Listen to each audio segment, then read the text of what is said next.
पूजा पाठ करने से बीमारी जो है वो नष्ट हो जाती थी, इसका क्या सत्य? लिंग में केदार गौरी तो है ही है, साथ में विष्णु और लक्ष्मी जी का ध्यान करते हैं। काशी में काल भैरव की राज्य है, काल भैरव की आज्ञा से, लेकिन काशी में केदारेश्वर एक ऐसा मंदिर है कि जहाँ सामने ब्राह्मण खड़ा है, इधर खिचड़ी पासार हो गई, मैं उसको खाने को क्या दूंगा। तभी भगवान अतिथि रूप से आप प्रकट होते हैं। काशी के पवित्र केदार घाट के किनारे स्थित एक चमत्कारी और रहस्यमय मंदिर केदारेश्वर महादेव। मान्यता है कि यह मंदिर उत्तराखंड के केदारनाथ धाम का प्रतीकात्मक रूप है, लेकिन यहाँ की आध्यात्मिक ऊर्जा और शिव की उपस्थिति हर कण में महसूस होती है। मंदिर की बनावट, वहाँ विराजमान शिवलिंग की विशेषता और अनसुने रहस्य इस स्थान को अलग ही आध्यात्मिक ऊंचाई देते हैं। मंदिर के महंत ने जयदेश न्यूज से खास बातचीत में कई ऐसे तथ्य साझा किए जो आज तक सिर्फ परंपराओं और विश्वासों तक सीमित थे। क्या वाकई यहाँ हर पत्थर, हर दीवार में शिव का वास है? क्या यह स्थान सिर्फ आस्था का केंद्र है या इसके पीछे छुपा है कोई दिव्य रहस्य? जानिए इस रहस्यमय मंदिर की एक्सक्लूसिव रिपोर्ट साक्षी अग्रवाल के साथ। नमस्कार, मैं साक्षी, आप देख रहे हैं जयदेश न्यूज। इस वक्त मैं बहुत मंदिर में हमारे साथ यहाँ से महंत जी, इस मंदिर का क्या इतिहास है, इसकी स्थापना किसने की थी, आपको बता दें कि जैसा कि सावन मास चल रहा है और यहाँ पे काफी तादाद में श्रद्धालु दर्शन करने आते हैं और ऐसा कहा जाता है कि दक्षिण भारत के लोग ज्यादातर दर्शन करते हैं। हमारे साथ महंत जी दिनेश जी, बहुत स्वागत है जयदेश न्यूज नामा। फर्स्टली तो ये उत्तराखंड से ऐसा कहा जाता है कि कनेक्ट करता है ये केदारेश्वर मंदिर, इसके पीछे का क्या इतिहास है? जैसे केदारेश्वर है हिमालय पे, वहाँ पे जो हम लोग दर्शन करते हैं केदारेश्वर का, वो पेट और पीठ की दर्शन है। नेपाल में पशुपतिनाथ है, वहाँ मस्तक की दर्शन है। जो हम लोग काशी में दर्शन करते हैं केदारेश्वर का, वो कमर और चरण लिंग का दर्शन है। हिमालय पे जो केदारनाथ है वो ज्योतिर्लिंग है, यहाँ पे ये स्वयंभू लिंग है। ये सार्वभौम महाराजा मानदाता, जिनकी गाथा पुराणों में महायोगी महादानी और अपने पिता के कुशीवेदन से जन्म प्राप्त किए। शिवलिंग के दर्शनार्थ उन्होंने 100 वर्षों तक हिमालय पे तपस्या किया। तभी वहाँ से आकाशवाणी से प्रेरणा होती है कि आप काशी में जाओ, वहाँ तक करो, वहाँ पे लिंग की दर्शन है, यहाँ लिंग की दर्शन नहीं है। इस प्रकार महाराजा मानदाता काशी आके तप करने लगे। धनु मास के अंत, मकर मास के प्रारंभ में, मकर संक्रांति के विशेष पर्व में पूजा काल में उन्होंने खिचड़ी का भोग लगाया और वो खिचड़ी को उन्होंने 2 भागों में विभाजित किया, एक ब्राह्मण को देने के लिए, दूसरा भोजन के लिए। उस दिन भगवान शिव अतिथि के रूप में स्वयं आते हैं। राजा सोचते हैं चलो ब्राह्मण आया, मैं इसको भोजन देकर फिर जाऊंगा हिमालय पे दर्शन करने। तभी भगवान राजा मानदाता खिचड़ी लेने अंदर जाते हैं तो वो क्या देखते हैं कि जो पात्र उन्होंने भोग लगाया है वो पात्र फट जाता है और खिचड़ी जो है, जो अभी इस रूप में आप दर्शन करते हैं, ये पाषाण स्वरूप हो जाता है। राजा रोने लगते हैं कि भगवान ये क्या हुआ, सामने ब्राह्मण खड़ा है, इधर खिचड़ी पाषाण हो गई, मैं उसको खाने को क्या दूंगा। तभी भगवान अतिथि रूप से आप प्रकट होते हैं, बोलते हैं भक्त सुनो, यह पाषाण व्रत खिचड़ी ही शिवलिंग हो गई। इनके 4 युगों में ये 4 रूप होंगे। सतयुग में ये नवरत्नमय के होते हैं, त्रेता में स्वर्णमय, द्वापर में रजतमय, कलयुग में शिलामय होकर ये सुख मनोकामनाओं को प्रदान करेंगे। इनके 2 भागों में होने से ये हरिरात्मक और सत्यात्मक है। इस लिंग में केदार गौरी तो है ही है, साथ में विष्णु और लक्ष्मी जी भी शिवलिंग पर ध्यान करते हैं। अन्न निर्मित होने के कारण इसमें माता अन्नपूर्णा भी निवास करती हैं। इस लिंग के दर्शन पूजन से भक्तगिरी में अन्नपूर्णा सदा निवास करेंगी। इतना कह के भगवान इसी लिंग पर ध्यान हो गए।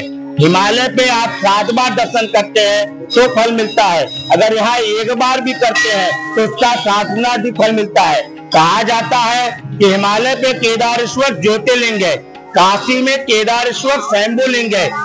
हिमालय जो है इनका ससुराल माना जाता है क्योंकि इन्होंने हिमालय पुत्री से विवाह किया है और काशी इनका घर माना जाता है। यह लिंग अर्थ, धर्म, काम, मोक्ष सभी कुछ प्रदान करने वाला है। इन्हीं के समीप ये केदार घाट जो है ये आदि मणिकर्णिका है, वो नूतन मणिकर्णिका है। वहाँ विष्णु की मणिकिरणें से वो मणिकर्णिका घाट कहलाई, जो प्राचीन आदि मणिकर्णिका घाट है, ये केदार घाट है। जैसा कि देखा जा रहा है यहाँ पे केदार घाट भी है, तो ये मंदिर और घाट का कनेक्शन क्या है? ये घाट जो केदार घाट, ये पहले महाश्मशान था, ये आदि मणिकर्णिका थी, यहाँ पे देवताओं का दाह संस्कार होता था। ये नूतन मणिकर्णिका बाद में बनी, इसलिए संकल्प जब भी होता है तो नूतन मणिकर्णिका नहीं होती है, आदि मणिकर्णिका कहते हैं। तो ये केदार घाट जो है आदि मणिकर्णिका घाट है। केदार घाट आदि मणिकर्णिका है। जो ओरिजिनल गौरी कुंड बना है वो पानी में डूबा हुआ है। अब बाद में ये जब यहाँ पे लोग आए तो उन्होंने दूसरा गौरी कुंड बनाया, जो पानी भरने के कारण नहीं दिख रहा है। जब पानी घटेगा तो वो कुंड दिखेगा, लेकिन जो जिसमें माता गौरी ने तपस्या किया था वो कुंड गंगा में डूबा रहता है जब भी। लेकिन फिर भी इस घाट पे स्नान करने से उस कुंड के स्नान का भी फल मिलता है। कहता था, कहा जाता है जो गौरी कुंड है वहाँ पे पूजा पाठ करने से बीमारी जो है वो नष्ट हो जाती थी, इसका क्या सत्य है? ये सब ये केदार घाट पे स्नान करने से ये गुरु का दरबार कहा जाता है। काशी 3 खंडों में है, ओमकारेश्वर, विश्वेश्वर, केदारेश्वर। ओमकारेश्वर काशी के द्वारपाल हैं, विश्वेश्वर विश्वनाथ काशी के राजा हैं, ये काशी के गुरु हैं। तो गुरु के पास हम जब जाते हैं तो हमको आशीर्वाद मिलता है, ज्ञान मिलता है, हर रोग से मुक्ति की आशीर्वाद मिलती है। लेकिन जब हम राजा के पास जाते हैं तो हमें धन की अभिलाषा रहती है, मैं धन के लिए जाता हूँ। तो इसीलिए काशी में विश्वनाथ के दर्शन करने से सिर्फ काशी में ही मरने से मोक्ष मुक्ति की प्राप्ति होती है। लेकिन काशी में केदारेश्वर से एक बार भी दर्शन मात्र से अगर देशांतर में भी मृत्यु होती है तो भी आपको मोक्ष मुक्ति की प्राप्ति मिलेगी। और जब हम गुरु के पास जाएंगे गुरु हमको ज्ञान से गुण जरूर देते हैं। यहाँ पे यादव जो समाज की तरफ से पहले को अर्पित किया गया, उसकी परंपरा क्या है? ये यादव बंधुओं की परंपरा कई वर्षों से चली आ रही है। प्रथम जल भगवान केदारेश्वर को यहाँ से चढ़ाते हुए वो फिर यहाँ से निकलते हैं तिलभांडेश्वर। तिलभांडेश्वर चढ़ाने के बाद फिर माता शीतला के धाम जाते हैं, दशाश्वमेध घाट, वहाँ चढ़ाते हैं। फिर बाबा विश्वनाथ को चढ़ाते हुए वो सीधे सारंगनाथ निकलते हैं, सारनाथ, जहाँ भगवान विश्वनाथ विराजते हैं सारंगनाथ में, वहाँ पे जल अर्पण करते हैं। ये परंपरा काफी वर्षों से उनकी चली आ रही है और ये आस्था की उनकी ये देखिए। जैसा कि श्रावण मास चल रहा है तो कितने श्रद्धालु तादाद में दर्शन करते हैं? हमारे यहाँ जो है ज्यादातर तो लोकल की भीड़ ज्यादा है। बनारस के करीब 75% लोग यहाँ पे दर्शन करते हैं। लोकल लोग विश्वनाथ जी नहीं जाते हैं क्योंकि वो सोचते हैं वहाँ भीड़ काफी रहती है और इतनी पाबंदियां के कारण वो वहाँ नहीं जा पाते हैं। तो सारे लोग हमारे केदार जी आते हैं, यहाँ दर्शन करते हैं।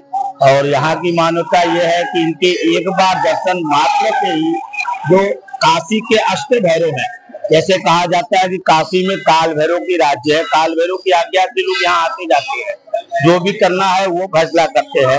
तो विश्वनाथ भी नहीं कर पाते, उनको भी कहीं जाना होता है तो वो विश्वनाथ काल भैरव से पूछते हैं कि मैं यहाँ जाऊं कि न जाऊं। लेकिन काशी में केदारेश्वर एक ऐसा मंदिर है कि जहाँ अष्ट भैरव का कोई राज्य नहीं है, उनको यहाँ किसी चीज का आदेश देना ही नहीं। यहाँ स्वयं भगवान शंकर ने उनको मना किया है कि आपको यहाँ कुछ करना नहीं है, जो भी करना है मैं करूंगा। तो यहाँ दर्शन करने के बाद मोक्ष मुक्ति की प्राप्ति तो होती है, लेकिन साथ में जो अष्ट भैरव की लोग यातना से डरते हैं, यहाँ वो उनको टच भी नहीं करते, उनके भय मुक्त हो जाते हैं वो भैरव की यातना से। क्योंकि भैरव की यातना इतनी कष्टदायक होती है जिससे हम आम मनुष्य के अंदर सहने की क्षमता नहीं है, ये हमसे भी 36 गुना ज्यादा है। तो भगवान ने इस खंड में केदारेश्वर में इनके दर्शन मात्र से जो भी दर्शन कर लिया उसको भैरव यातना नहीं होती है, वो भैरव भय मुक्त हो जाता है। जैसा कि श्रावण मास चल रहा है तो क्या बाबा का कोई विशेष श्रृंगार किया जाता है? श्रावण मास में विशेष श्रृंगार भगवान की प्रदोष में होती है, त्रयोदशी में होती है, पूर्णिमा के दिन होती है और एकादशी के दिन होती है। बाकी दिन तो भीड़ रहते हैं, इस कारण से थोड़ा श्रृंगार करने में हम लोग असमर्थ रहते हैं, भीड़ के कारण नहीं हो पाती। जैसा कि महाशिवरात्रि के भी क्या कोई विशेष आयोजन किया जाता है भजन कीर्तन का मंदिर में? महाशिवरात्रि के दिन नीचे में गौरी कुंड है, भगवान की यहाँ पे 4 पहर की पूजा होती है रात में, और नीचे गौरी कुंड है जहाँ शिव पार्वती जी की विवाह हम लोग पुण्य करवाते हैं। यहाँ पे जो लोग आ रहे हैं फर्स्ट टाइम जो आ रहे हैं काशीवासी, उन्हें क्या कहना चाहेंगे? जो आ रहे हैं उन लोगों को तो पता नहीं है, हमारे बनारस में ही करीब 30 से 40% लोग नहीं जानते हैं कि काशी में केदारेश्वर मंदिर है। जो बाहर के लोग क्या जाने, जो बाहर के लोग जब आते हैं तो मैं चाहता हूँ कि मीडिया के माध्यम से या यूट्यूब के माध्यम से उन लोग को पास संदेश पहुंचे कि अगर वो केदारनाथ नहीं जा पा रहे हैं तो काशी में केदारेश्वर का दर्शन जरूर कर लें। जिनके दर्शन से वहाँ अगर 7 बार करते हैं तो यहाँ अगर 1 बार करेंगे उसका 7 गुना फल मिलेगा, और जो चीज वो चाहते हैं वो चीज यहाँ से उनको मिलना ही मिलना है। इस मंदिर का टाइमिंग क्या है, आरती का टाइमिंग क्या है खुलने का, ताकि मैं दर्शक को पता चल सके? 3 बजे भोर में मंगला आरती होती है, 4 बजे भोग आरती होती है, फिर 4:30 बजे दर्शनार्थियों के लिए मंदिर खुल जाती है, फिर सुबह 10 बजे होती है भोग आरती, फिर शाम को 5:30 बजे भगवान की श्रृंगार आरती होती है, फिर रात में 9 बजे शयन आरती। धन्यवाद पंडित जी। आपने जैसा कि सुना केदारेश्वर मंदिर के बारे में बारीकियों को पंडित जी ने बहुत आसान शब्दों में बताया है। अगर आप केदारेश्वर उत्तराखंड नहीं जा पा रहे तो आप काशी में आकर इस मंदिर में फल पा सकेंगे, और यहाँ पे केदार घाट भी है। और ऐसे ही तमाम खबरों के लिए आप बने रहे जयदेश न्यूज के साथ।